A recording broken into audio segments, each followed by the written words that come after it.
Good evening, everyone, and welcome to our presentation tonight from the Daniel Pearl Education Center. This is one of our ongoing speaker series, and we're quite excited as to what you're going to be hearing tonight.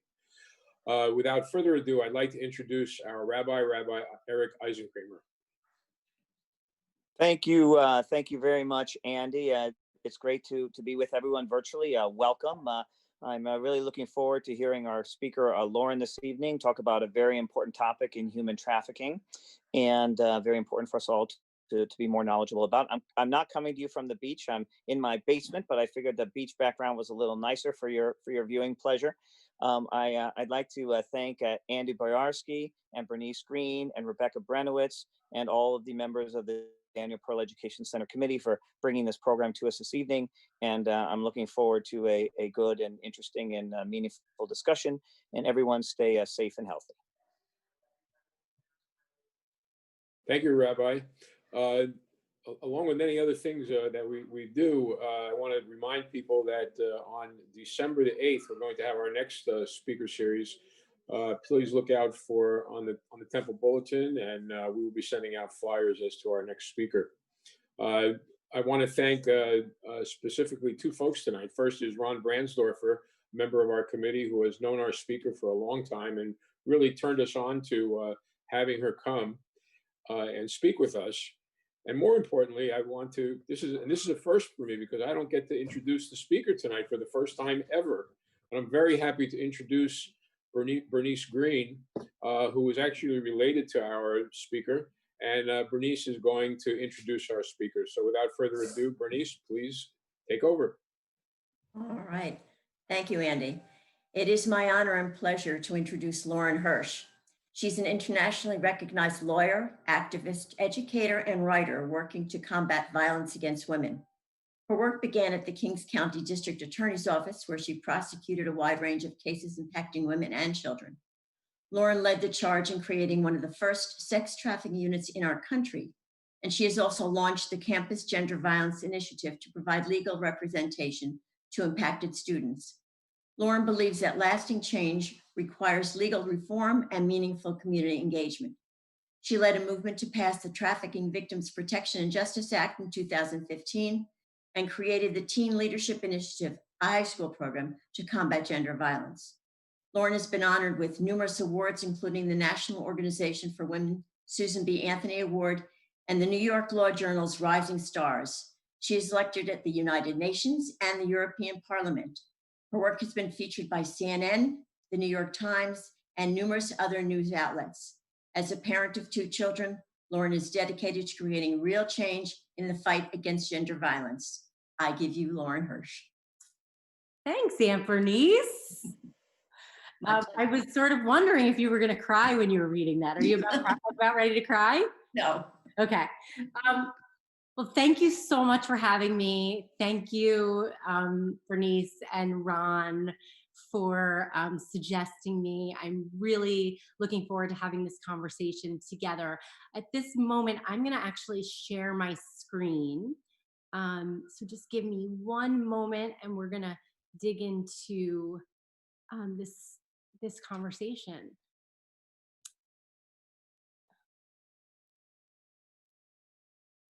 Okay. Am I good, Andy? Can you see it? All right. So let me just tell you a little bit about my background. Bernice talked a bunch about my legal background. I want to just sort of help you understand kind of how I came to this work, because I think it will give you some insight into the last number of years in this arena. So I was a prosecutor in New York City, in Brooklyn, and at the time, I was handling domestic violence cases, and I had a young woman who walked into my office, and when she walked into my office, it was abundantly clear that she had been experiencing a tremendous amount of trauma. And so I tried to ask a bunch of questions about the police paperwork sort of indicated that she was beaten badly by her boyfriend, and so I asked a number of questions about her boyfriend and her relationship and the abuse that she suffered at the hands of her boyfriend. And I must have used the term her boyfriend, I don't know, 57 times in an hour long conversation. And each time I would ask, she would just sort of shut down. She couldn't make eye contact with me. It was abundantly clear that there was a tremendous amount of trauma. And so what I did was, at some point when I realized I wasn't making too much progress, I stopped the conversation. I took her to a room. I got her some food, and then I went to the place where I do my best thinking, which is the spin bike. And so I got on the spin bike and I was thinking about her and I was wondering why I couldn't make any headway. And it occurred to me that I was making a lot of assumptions about who she was and what her relationship was like. And that if I stopped making so many assumptions, I suspected I would begin to make a little more headway. Now, at the time, I also thought there's more to this relationship. I just had this feeling inside my gut that there was more going on. And so I went back to her. We sat back down, and I stopped asking about her boyfriend and I started asking open-ended questions. And what ended up coming out was, yes, she was in a relationship with this guy, but he was her pimp, and by law he was trafficking her, sex trafficking, and it was at that moment, and this was it was around 2007, 2008, at a time where people really didn't know about sex trafficking. They thought it was foreign-born victims in faraway places who were being smuggled over international borders. And here I had before me this American-born young woman of color who was being exploited right in our backyards. And so it was at that point that I went up. We began to make that case, and my instinct was this was not an isolated incident, that there were a lot of other cases just like this young woman's case. And so I went up to the organized crime unit and really tried to figure out how to make these cases. Now, in full disclosure, I spent about a year listening and learning and not making one single case. And then I began to sort of figure out how to make these cases, and we created a sex trafficking unit. Right now, I run a national coalition called World Without Exploitation, a coalition designed to combat human trafficking and sexual exploitation. I don't prosecute cases anymore, but much of what I do every day, working on policy and legislation, really has its roots back in my time as a prosecutor, because really sort of working on the ground in the trenches really shaped my perspective on this issue. Okay, so that's a little bit about me. That's how I came to the issue. When we're talking about human trafficking, we're really talking about a form of exploitation where people are bought and sold for pleasure and profit into sexual servitude or forced labor, utilizing, and these terms are really key, really using the terms force, fraud, coercion. And then at the heart of all of these cases is this dynamic between the abuse of power and the position of vulnerability. So in almost every sex trafficking situation that we deal with, there is this power vulnerability dynamic at play. So here's my trafficking 101. Human trafficking is the fastest growing criminal enterprise in the world. We're talking about a situation where the profit is extremely high, and yet at the same time, the risk to those who exploit, it's really low. And so if we were together, I would want to have a conversation with you about this and ask you, what does the profit look like? Any guesses? And I often hear, a couple of million, and when I first started doing this work, the number that was really sort of the across the board number was not in the millions. It was $32 billion, a $32 billion industry. And then the New York Times, several years later, started reporting that it was 110 billion with a B, billion dollar industry. Here's what we know. We know we're talking about a multi-billion dollar industry. But what we also know is that it is extraordinarily hard to quantify. And the reason that it's so hard to quantify is because this is really an underground industry filled with tons of corruption. Nobody's paying taxes. So it's very hard to figure out exact numbers. And I share that piece with you because when we look at all of the data and the research around human trafficking, we look at it because it gives us a ballpark of what we're talking about. But it's really important to note that there is not a lot of very precise data because we're talking about such an underground industry. But what we know is we're talking multi-billion dollar industry, and we're also talking about the fact that the risk to those who exploit is incredibly low. And when I talk about exploiters, very often, when we're talking, if we were to be talking together, you would probably say a trafficker, you might say a pimp, but in addition to traffickers and pimps, there are a whole host of other people that are exploiting as part of this criminal enterprise.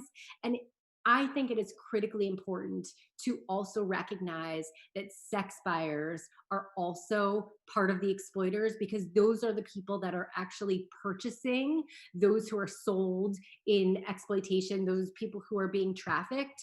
And truthfully, what we see is that the buyers are driving the market. So when we talk about a multi-billion dollar industry, we have to be talking about marketplace principles. We know that demand drives supply. So anywhere where there's a huge amount of demand for anything, there's got to be enough supply to satisfy that demand.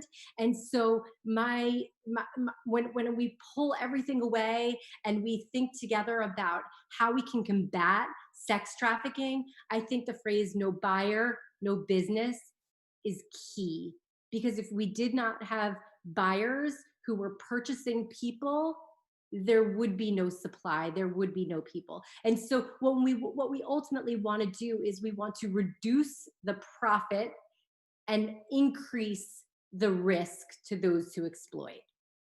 So there are a number of common myths in this arena. And I think that the first one, when I first started doing this work, we talked a lot about foreign-born victims, but I think we all know that sex trafficking is something that's happening in the United States. It's happening in New Jersey. It is happening in all of our communities, and that's why it's so critically important that we open our eyes to it. Sex trafficking only impacts foreign-born women and girls. That's just false. The vast majority of cases that I actually see, that I saw as a prosecutor and that I see today, tend to be women and girls of color who are poor. And we also see, and we're starting to see a little bit more of this, that the LGBTQ plus community is disproportionately impacted. And the reason is very simple. I think that when we sort of look at who the victims are, and we'll look at who the victims are, but I think it's important to note just from go that what we end up seeing is that the victims tend to be people who are marginalized, disenfranchised, and very vulnerable. The other myth that I've heard many times, sex trafficking victims are locked in apartments or chained to radiators. And I prosecuted a case a number of years ago where a young woman, she was very bright, and the way the case came to me, there were three victims. There was a 22-year-old, a 19-year-old, and a 15-year-old, and they were all being exploited by the same trafficker. And so I was about to put the 22-year-old into the grand jury, and I said to her, no judgment here. I just need to understand, like, why didn't you leave? And the reason I'm asking, she was college educated, she was smart as a whip, And she was going to read in a jury, in front of a grand jury, she was going to read as that exact person. Super smart. So we really had to explain why it was that she did not walk out that door and leave. And what she said to me was, Lauren, I don't want you to think I didn't try to leave. I did. But every time that I would try to leave, her trafficker would stand over her in a very calm voice. He would recite the address of where her little sister went to aftercare. So could she leave? Well, she wasn't locked in an apartment or chained to a radiator, but could she leave? I don't think so. So I already gave you a little bit of a heads up about this research. I think it's important to just show you what the research looks like, just so that you understand in terms of ballpark. What we know is that approximately 71% of trafficking victims are women and girls. We've seen this number higher. There's an 80% number out there. There's a 90% number out there. What I can say with certainty is that women and girls tend to be disproportionately victimized in sex trafficking. And the reason is because when we talk about sex trafficking, we're talking about prostitution, and we're talking about prostitution and other forms of sexual exploitation. And we know that this is most certainly a form of gender-based violence.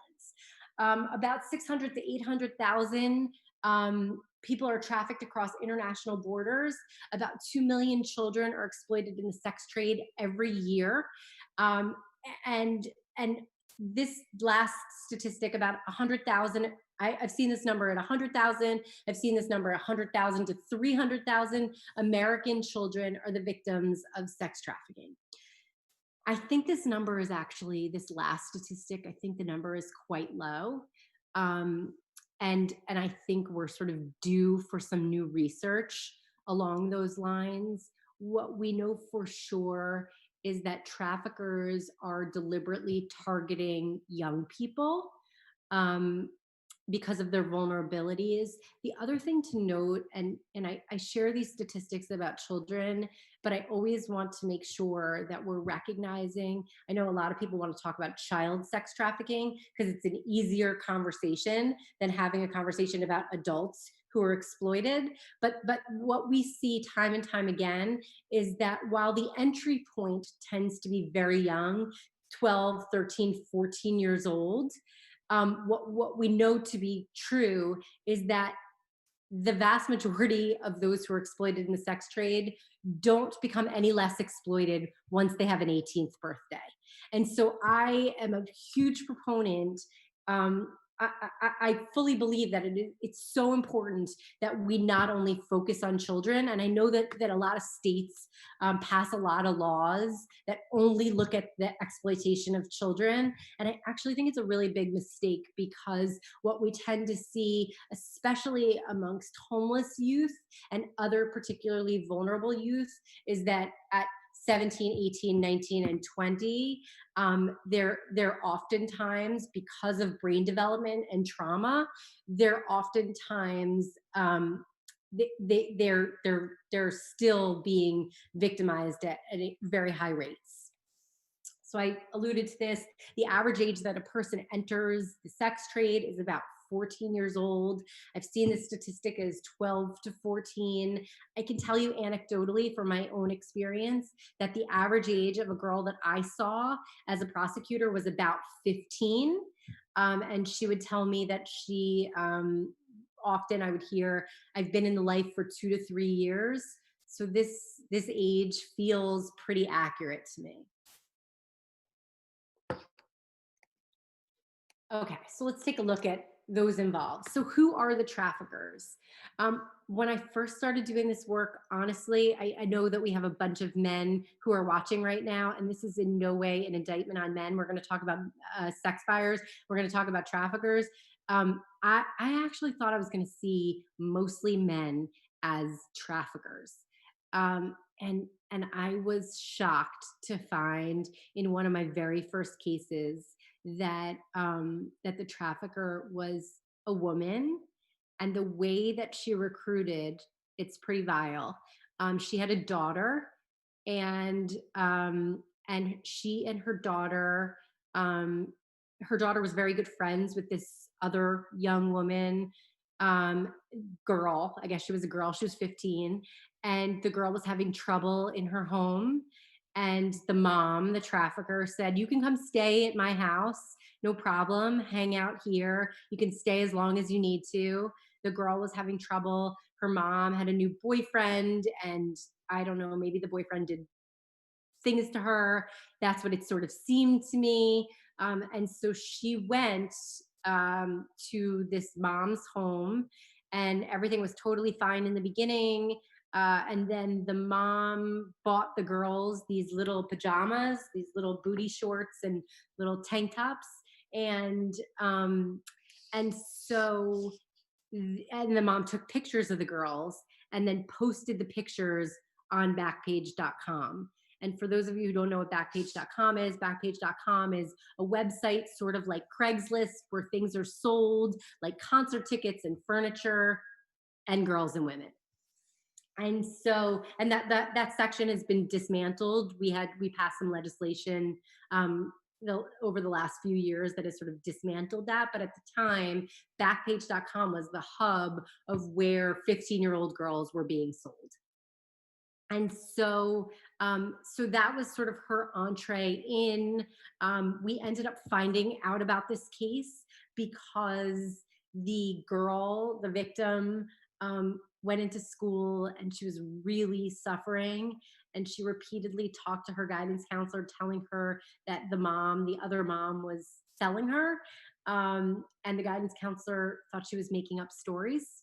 So it took a number of weeks in order to sort of unpack this situation, but the mom was absolutely selling her. We knew that almost immediately because when we went on Backpage.com and found our victim on this website, the phone number that was listed for people to buy her was the same phone number that the mother had given to the school as the emergency contact number.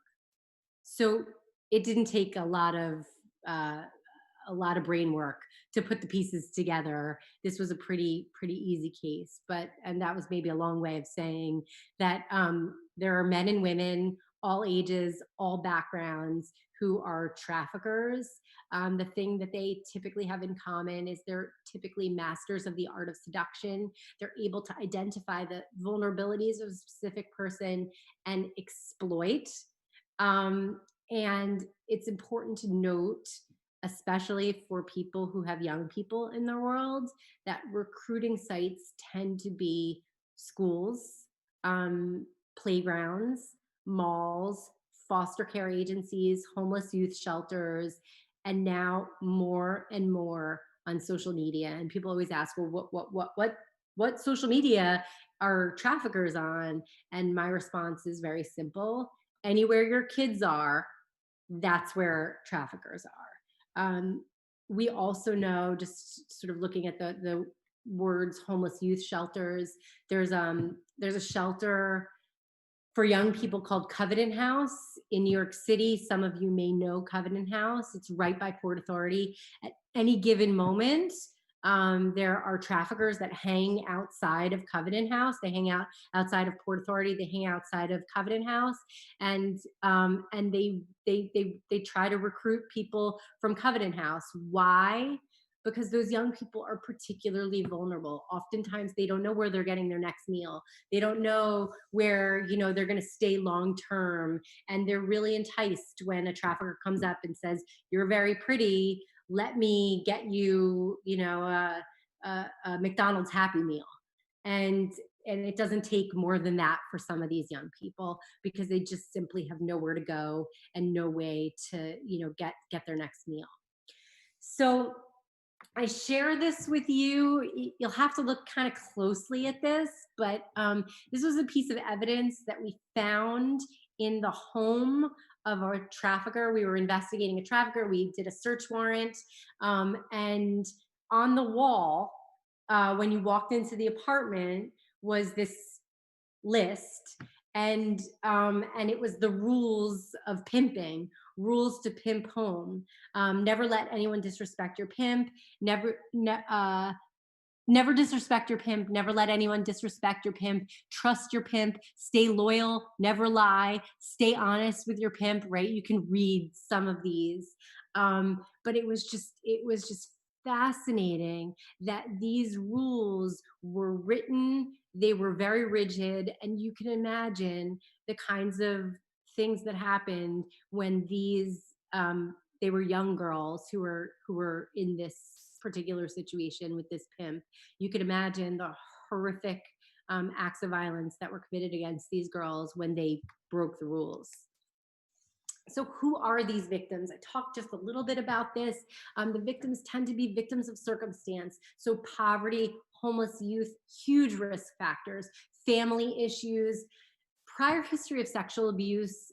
I would say out of 100 cases, I would say about 80 cases that I've worked on out of 100, and I've dealt with hundreds, but 80 out of 100 have had a prior history of sexual abuse. And it makes a lot of sense, right? It really does make a lot of sense. I dealt with one of the cases that I worked on was actually a young Jewish woman. She was Hasidic and she was being exploited.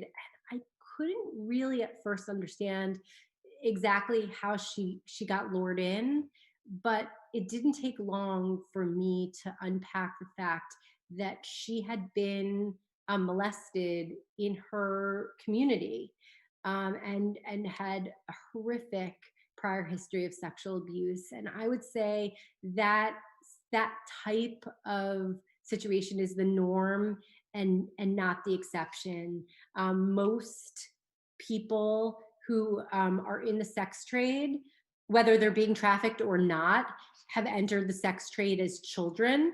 And then I would say that, you know, if there was one common theme in all of these victims, is that there is a heightened level of vulnerability. And that really means different things for different people. You know, I was working with somebody in law enforcement, and this is sort of like this old story, this old tale, but it really rings true to me. And the person in law enforcement said to me, he was interviewing a trafficker and said, "What is it that you look for when you're looking for a victim?" And the trafficker said, "I go to the local mall, I walk down the hall of the mall, the corridor of the mall, and I walk up to a girl and I say to her, 'You're very pretty.' And if she looks me dead in the eye, I keep moving. And if she looks down and she says, 'No, I'm not,' then he knows that's the girl for him." Now, this is when it gets actually really scary, because I have a 10-year-old daughter and a number of nieces who, you know, range in age. And I can tell you that on any given day, I can have the most confident kid in the world, and I could also have a kid who doesn't feel so great about herself. And so I think it's really important that, obviously it's great that we're having this conversation, but I think it is critically important that we have these kinds of conversations with young people, because young people are all vulnerable, especially now with traffickers being on Snapchat and Instagram and wherever our young people are. So let's just connect the dots for a minute between sex trafficking and prostitution, because I get asked this question a lot. Well, I don't really understand, like, what's the connection between the two? Are they the same thing? And the answer is no. Prostitution and sex trafficking are not the same thing. But here's where they're connected. They're actually inextricably intertwined.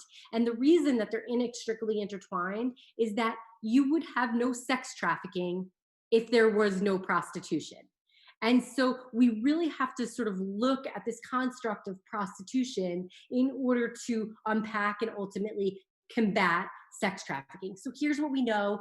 Here's some statistics about people in prostitution and the harm in prostitution. So about 73% of people in prostitution have been physically assaulted. We know that there's a tremendous amount of physical violence in prostitution. 64 to 83% of people in prostitution have been threatened with a weapon.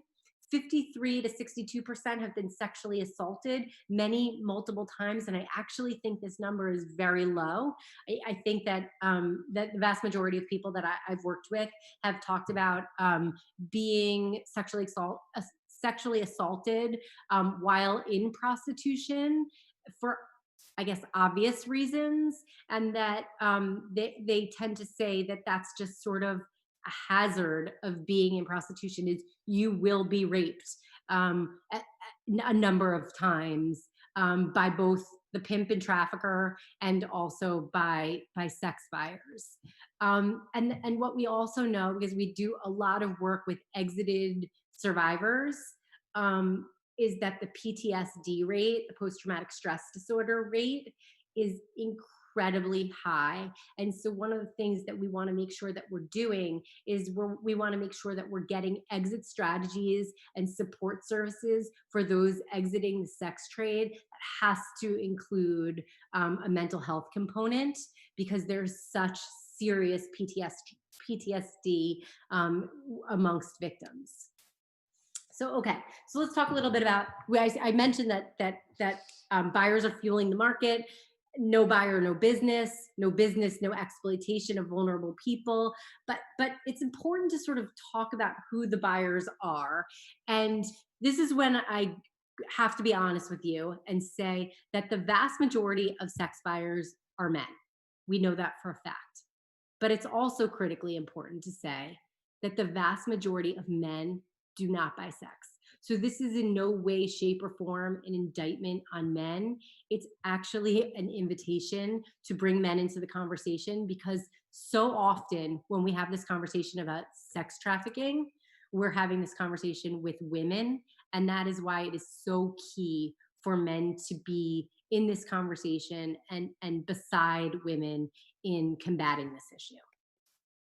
Okay, I mentioned to you that that we have seen a real spike from the streets to the smartphone. Here's how it looks. So this is an actual situation that we uncovered. I ran a teen leadership program for a number of years out of a school in northern New Jersey. And we've replicated that program in a number of different places.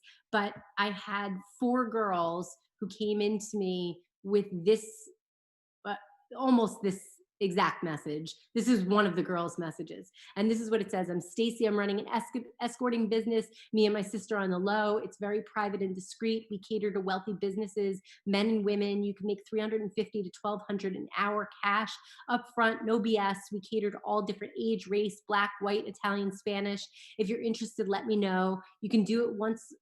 You could do it once a week, whatever. Girl, you have a nice shape as well. I can definitely get you a date to 600 or up.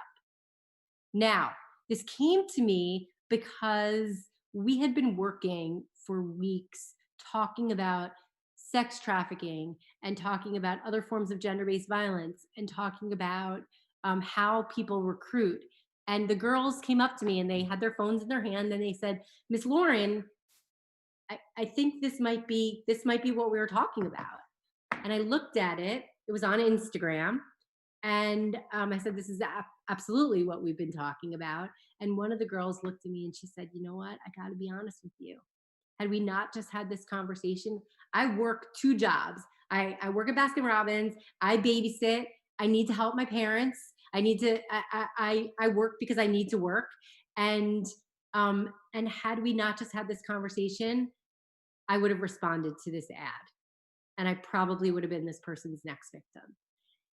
And so when we talk about speaking with young people, I actually think it's prevention 101 and so key. I show this screenshot a lot in schools, and I always have a bunch of young people come up and say, I got something just like this. Now, we brought this to the FBI, and it turns out this was 1,000,000% a sex trafficker in New Jersey. I had actually come to that school, several years earlier because of another sex trafficking situation in New Jersey. It is happening in all of our schools, and we need to be really vigilant. Okay, so I'm just going to look at timing. I think I'm okay on time. So let me tell you quickly Jennifer's story. Jennifer was a young woman that I came to know because I had done while I was heading up this sex trafficking unit. We decided we had to engage the community and really educate the community as a way of having the community be our eyes and ears. And so we did this public service announcement with Sarah Jessica Parker and Gabrielle Sidibe. And I got a call one evening from a young woman, and she said, I think what you're talking about on the PSA, I think that might be happening to my sister. And so I said, well, why don't you do me a favor? Why don't you come into my office tomorrow? You can explain to me what's going on. So she did. She came in with her mom, her dad, her sisters, her brother, her aunt, her uncle. I don't know. They all piled into my little conference room that was, as big as my kitchen table. And we started talking. And what I learned was that Jennifer was at a SUNY school. She had gone early, a year early. Her sister described her as a real bookworm. She met a guy while she was up at the SUNY school. She was in a relationship with him, and it didn't take long before he convinced her to come back to New York City just for a weekend. They were going to hang out, and he ended up luring her into a strip club, took photographs of her at this strip club, and then threatened that if she didn't comply with him, sell sex for money and give him the money, he was going to make sure that her parents knew. They were very conservative, that her parents got the pictures. And so she did. It was just going to be once, then once turned into twice turned into 3 times, and so on and so forth. So I said to Jennifer's sister, have you heard from her? Do you know what's going on? And she said, yeah, I get text messages when things are really bad with her. I said, do me a favor, give me the phone number that she's texting you from. So she gives me the phone number. I plug the phone number into Google, and the phone number pops on Backpage.com. So I can see that Jennifer is being sold out of a hotel in northern New Jersey. I'm in New York City at the time. I could see that she's being sold out of a hotel in New York City. And I say, I call a detective that I work with. I said, let's do a sting operation. You go out, I'll run home, I'll feed my kids, bathe them, get them to bed, and then I'll come meet you once you pull her out of this situation. So that's what happens. I go home, I deal with my kids. He goes out with a team, pulls Jennifer, sets up a sting operation, a phony date, pulls her out, and calls me and says, where do you want to have a conversation with her? I said, bring her to, is there a diner around? I want to talk to her, some food place. I don't want to talk to her at a police precinct. So he said, yeah, no problem. I meet her at the diner. As I'm pulling in to the diner, the detective calls me and says, don't get out of your car. Call me as soon as you park. Call me and I'll come and get you. So I look over, I'm pulling in, I look over, I see there's a guy across the street, right? Her trafficker. And he's watching the whole thing go down. The detective comes, grabs me. I walk in the diner, I sit down with Jennifer. And before I even sit down, she says 2 things to me. She says, I'm doing this voluntarily and I don't have a pimp. I said, okay. I didn't even ask you, but okay. But the branding of the name Scooby on her breast, the tattoo, and the bruising to her eye told a much different story. So I spent some time talking to her. I realized I was going to make absolutely no headway with her. She was in love with this guy, and she wasn't coming with me. And I was just not in the business of arresting victims. So I took a piece of paper, I scribbled my name on a piece of paper, my phone number, and I said, if and when you want to talk, let me know. I'm here to help you. She went on her way. I went on my way. I went back to New York City and I picked up the phone and called a woman that I know who runs a residential facility for commercially sexually exploited youth. And I said, what do you know about this guy? And she said, I got to call you back. So I knew I had made some progress. And so she called me back. She said, not only do I know him, but I have another person, another young woman here who's been exploited by him. So I go, I meet them. I learn that he's not just exploiting Jennifer and this young woman at the residential facility, but he's also exploiting a 15-year-old. So we end up sort of piecemealing this case together. It doesn't take a lot of work because we found the 15-year-old. We found the other young woman. They were both very forthcoming. And then we stumbled on his public Facebook page. And his likes were Pimp and Hose. His favorite book was Pimp by Iceberg Slim. And he had images, photographs of a lot of money, and the branding that we saw on Jennifer's breast, in addition to a lot of other things. So we ended up putting this case into the grand jury. A judge set $1 million bail. He wasn't going anywhere. A couple of months later, I got a call from Jennifer. And Jennifer said, Miss Lauren, I haven't been ready to talk to you, but I am now. Can I come in and see you? And I said, sure. She comes in, she sits down in my office. She's got a baby in her arms, Scooby's baby. And she said, the reason that I'm coming to you is because throughout my pregnancy, he continued to run me in prostitution from jail because he has people on the outside. I could handle that. What I can't handle is the fact that the last time I went and visited him in jail, I had to give him money, which she had to do periodically, give him money. And when she went to give him, I guess, the money, he gave her a note with a list of things to do. And number 7, I don't remember what number, but number 7 on the list of things to do was to hire a hitman to kill my 15-year-old witness. And she said, I've lived with a lot, but I could not live with myself if that little girl was killed. Now, I share that part of the story because I had a police inspector, a New York City police inspector, who after he learned about these kinds of cases, and he really made some extraordinary cases, but one of the things that he said to me I will never forget, and that was that there have been a lot of unsolved murders in the Bronx, specifically in Hunts Point, with young women.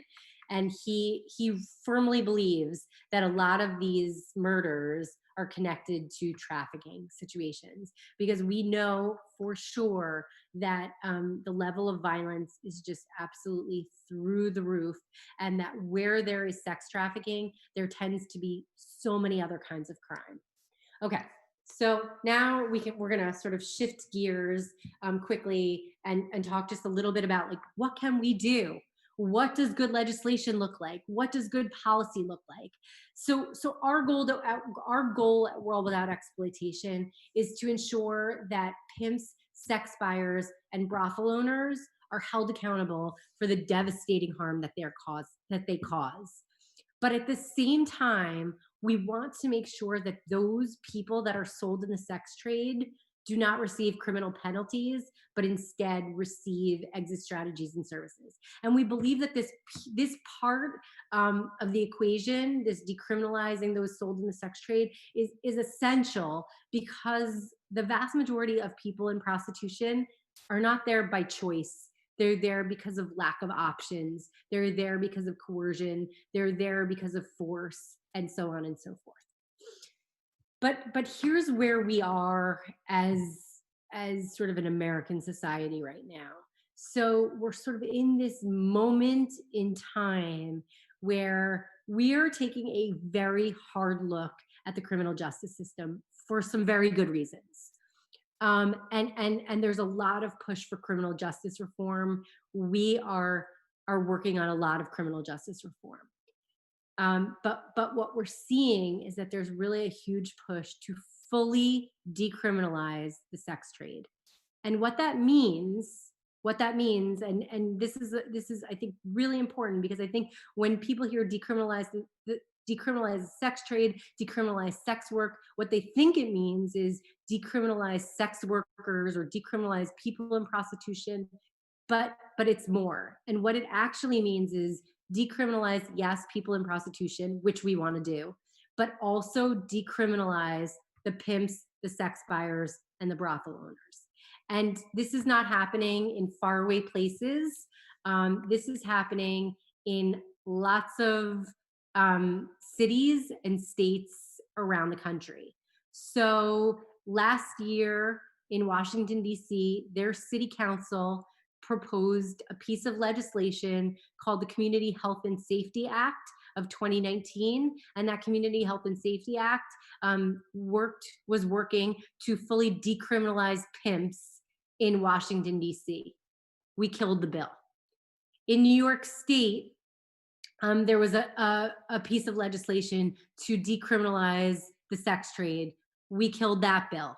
Hawaii, same thing. But now we're seeing another group of bills that are being proposed again in New York and a few other, Louisiana, not New Jersey, that are looking to fully decriminalize the sex trade. And so we're really pushing this notion of educating people, everyone, about what decriminalization really is, and recognizing that decriminalizing pimping has no place in a progressive society. So we're listening to survivors, we're listening to them carefully, and what they're recommending is a piece of legislation called the Equality Model that decriminalizes those sold in the sex trade, providing them with exit strategies and services, and at the same time holding exploiters accountable. And so that's kind of where we wrap up. What can people do right now? You can learn more about the Equality Model. That website is up. You can urge your lawmakers to pass legislation, Equality Model legislation. Valerie Huddle out of Englewood, New Jersey, the assembly member out of Englewood, New Jersey, is actually working on this legislation for New Jersey. So it's coming down the pike, and I think it's going to be really good. I suspect we're going to be successful in getting that passed. And then you can check out our work at worldwithoutexploitation.org and support our work if that's interesting to you. So Andy, let's chat. I'm here 45 minutes right on the nose, huh? Oh, good for me. I never am so prompt. I guess you've done this talk before. That's obvious. That's pretty obvious. That was absolutely awesome. A subject that I think probably not many people know about, or they keep it hush hush or whatever, but I congratulate you on your absolutely stupendous work. It's eye-opening, and certainly it opens up a lot of different avenues for questions. So if I could ask you a few questions on behalf of everybody. You mentioned at the end that the legislation seems to be coming out of the state assembly. Is that did I get that right? Yep. Are the more national leaders taking up this a little bit more? Yeah. So interestingly, during the Democratic primary, this issue really came to the fore. And what we decided was we felt, so Senator Harris actually, interestingly enough, made a comment to a reporter about decriminalizing sex work or sex workers. And we were like, whoa, where's this coming from? Because we've worked with her and we knew where she stood. And so we decided that we actually wanted to meet with all of the campaigns. And so we met with, I think about 20 at the time, campaigns. And and to her immense credit, she said, that's not what I meant to say. What I meant to say is we should decriminalize those who are sold in the sex trade. And like what we believe, decriminalize those who are sold, but hold accountable exploiters. And you'd imagine that's where she would land as a progressive, former person in law enforcement. Right. Why do you think it is that so little is known about this in the general public? Is it because it's a problem with I don't know how to say this gracefully, I guess, lower income people? Is it because it's from minority communities? Is it because people don't like to talk about this? Why do you think not more is out in the forefront? That's a great question. I think probably all of the above, candidly. I mean, it's like why, if you turn on your local news and a white kid is kidnapped or goes missing, you see like lots of images of that child, and if it's a person of color, you don't see as much. That's one part. The other part of the, well, there's a number of things. So that's one piece of the puzzle. The other part of the equation is that we know this is an issue of privilege and vulnerability.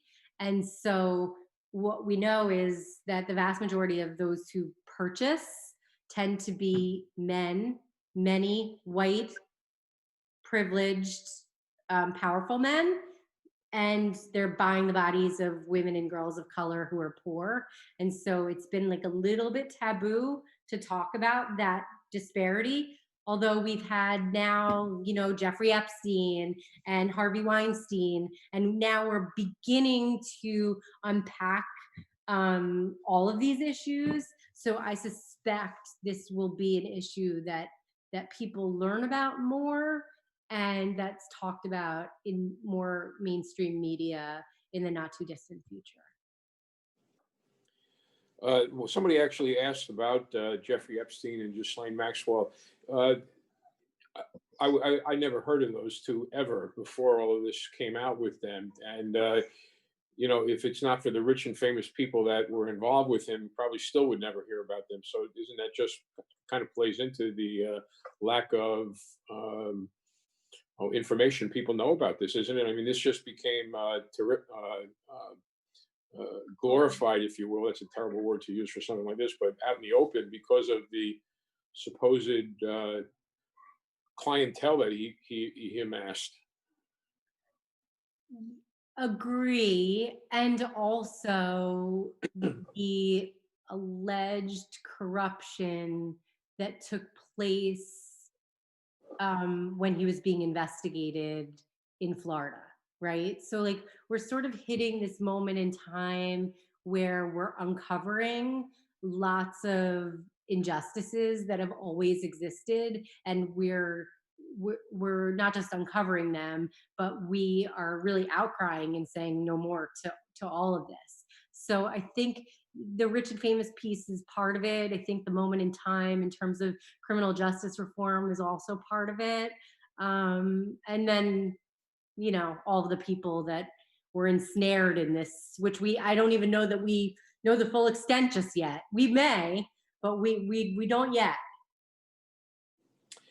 I'm sure you must know what the Stockholm Syndrome is. How often do you see that in the kids that you come involved with? And maybe you could explain what Stockholm Syndrome is. Yeah, so it's basically just the sort of, it's like the fancy terminology for like trauma bonding. So bonding with the person's perpetrator, and we see it all the time. I mean, and it becomes really complex because in a lot of these situations, you have a vulnerable young person who hasn't had a lot of meaningful relationships that have fueled them and made them feel good. And so the way that the trafficker sort of conducts him or herself, they sort of glom on, target the vulnerabilities, and really kind of like the cycle of violence and domestic violence. There's like I love you, you're so pretty, you're so great, and then you didn't follow my rules, you're horrible. He beats the hell out of her, then he brings her flowers, and it's really this sort of cycle of violence. But for a person who kind of started out not having a really strong foundation, it becomes really complicated, and those trauma bonds form. And I'll share with you that as somebody who's worked with countless survivors, one of the biggest struggles that I had as a prosecutor is that we would pull a girl out of a horrible situation, a 12-year-old, a 15-year-old, a 17-year-old, out of a brothel or whatever, and she would tell us, I love him, and then you'd get her to the place where she's willing to go into the grand jury, and something happens, and now she's back to I love him again. So it very often took 5, 6, 7 times to actually sort of break those bonds. Sure. Somebody asked a question. could you explain maybe what you think about the ironic situation of a young person being sexually abused as a youngster and then getting involved in this mess? It almost seems like if you were sexually abused as a young one, you would want to stay away from this kind of thing. How do you think that plays into this? I know that's a very deep psychological problem, but what do you think? Yeah, it's interesting because I guess you could view it that way, or you could view it the exact opposite way, which is that a young person who has been sexually abused repeatedly, has had those boundaries broken down so often, and the act of sex is often used as like a little bit of a carrot and a stick. And so, um, and so that sort of plays right into this issue of sexual exploitation. So the prior history of sexual abuse, that person doesn't have the kinds of boundaries, the kinds of relationships, and so it makes it sort of tees up the sort of the predator being able to prey on those vulnerabilities. Also, what when you do rescue some of these victims, okay, what is there a recidivism rate? They're not exactly going back into the lap of luxury usually when they get rescued. So how many of them actually get caught up and the next thing you know they're back where they started from? A lot, Mm. a lot. This is why it's so complicated. And this actually is also why the criminal penalties don't work.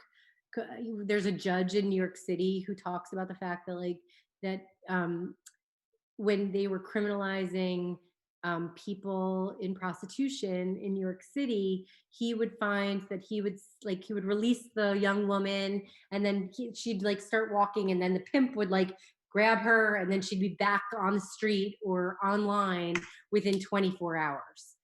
And so that the recidivism rate is really high, and that's also why this notion of really solid exit strategies and services has to be in place in order for there to be success in combating exploitation.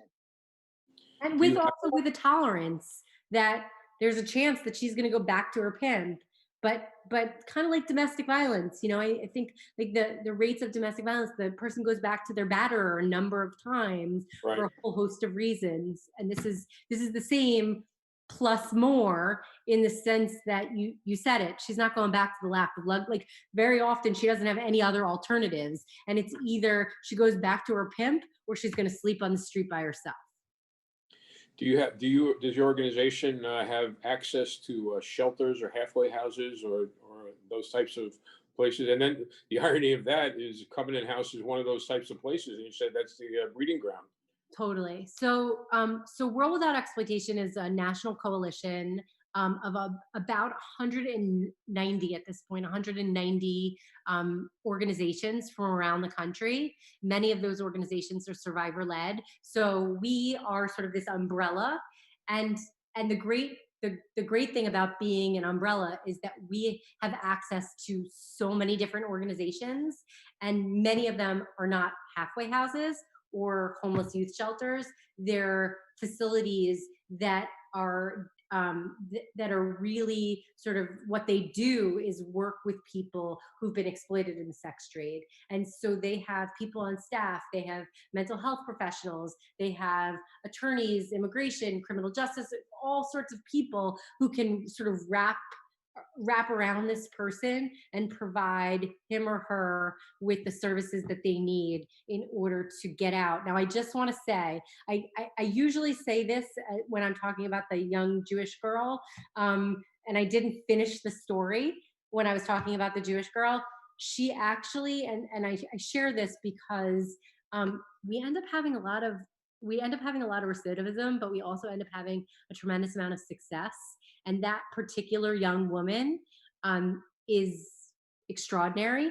At the time when I was working with her, I actually didn't think she was going to survive to make it to her next birthday. She was experiencing that much trauma, and she went back to her trafficker so many times. But we were able to sort of break the trauma bonds. We were able to get her to another state where she was able to get into school, and she ended up going to college, and now she went to law school. She's a lawyer. She's got a family. She's amazing, amazing, amazing, amazing.